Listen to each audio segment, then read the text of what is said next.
Bonjour à tous, nous allons parler du bonheur. Le bonheur qui est une notion que tout le monde apprécie puisque tout le monde aspire au véritable bonheur. Mais ce bonheur existe-t-il? Et où est le bonheur si bonheur il y a?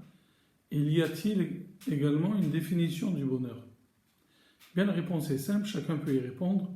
C'est que le bonheur, finalement, n'est pas le même d'une personne à l'autre. Il est subjectif. Il peut être lié à l'argent.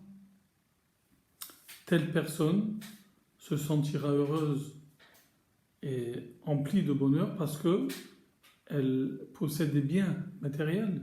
Elle est riche, des maisons, des belles voitures, etc. Pour d'autres, le véritable bonheur, c'est la santé. Être en bonne santé, c'est une richesse, un bonheur.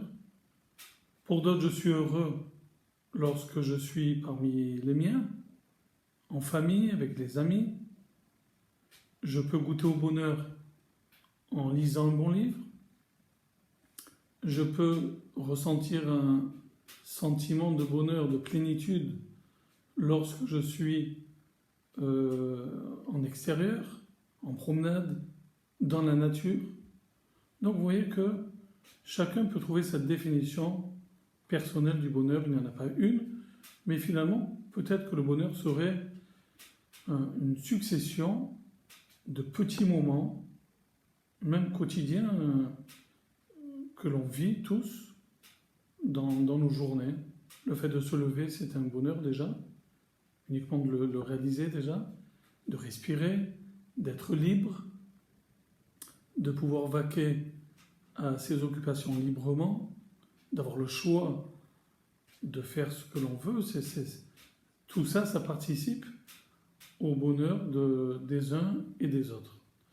Notre chapitre de Télim commence par les mots Ashrei Aish, Asher lo halach ba'atzat reshaim. Le premier mot de ce livre, qui est le livre de Télim des psaumes, c'est le mot Ashrei. Ashrei, on va le traduire par heureux.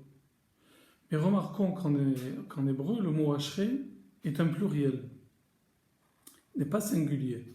Ashrei, heureux au pluriel. Pourquoi? Eh bien, peut-être que la Bible veut-elle nous dire ici que on ne peut pas être heureux uniquement par un seul aspect de notre vie. Comme je viens de le dire, on est heureux par on a plusieurs motifs de bonheur, des petits moments qui s'accumulent, qui s'ajoutent dans la journée, et c'est cela qui, effectivement, peut nous rendre heureux.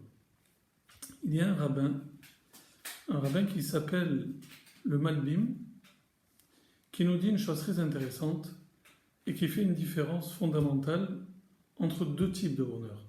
Le bonheur matériel et le bonheur spirituel, qui n'ont finalement rien à voir. Le bonheur matériel, il peut être éphémère, fugitif, alors qu'un bonheur spirituel peut perdurer dans le temps.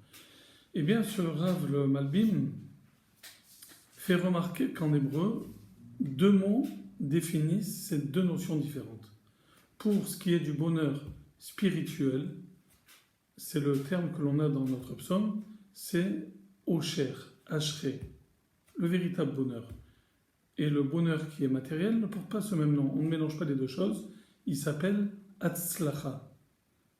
L'Hatzlacha concerne, on peut le traduire également réussite, bonheur, réussite. Hatzlacha, c'est dans tous les cas un bonheur matériel. Et le Osher, un bonheur spirituel. Et David Amelech, le roi David, dans ce premier verset de Télim, nous dit la chose suivante.